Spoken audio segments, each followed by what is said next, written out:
In this video, we're going to keep going through our walkthrough of the Sellvia dashboard. This time, I want to focus on two sections, Home and Reports. These two tabs work closely together because both are about visibility. They show you what's happening in your store and how it's performing. Let's start by opening them and taking a step-by-step look. First, we'll start with the Home tab. This is the main dashboard page, and it opens after logging in. It's designed to give you a quick overview of your store's current status. At the top of the page, there are several key metrics that you should pay attention to. Here, you'll see total sales, available processing credits, and your total product count. And also the estimated business value, which we'll talk a little more about later. These numbers are going to give you a high-level snapshot of how your store is doing without going into detailed analytics. If you scroll down a little bit on the home page, there's a section called First Steps.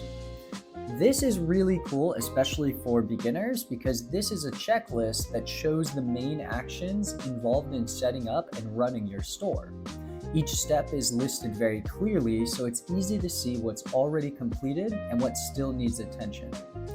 It helps connect different parts of the dashboard by showing the overall setup flow in one place. That's it for Home. Let's move on to the Reports tab. The Reports section focuses on performance data and store analytics.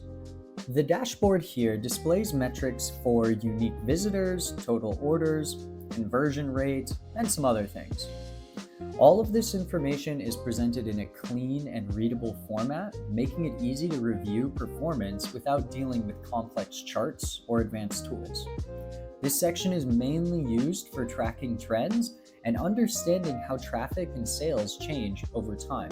Once again, it's very important whether you're a beginner or an advanced e-commerce entrepreneur to be able to track your store's analytics and see what you need to do to fix problems and what you need to do to keep your store successful.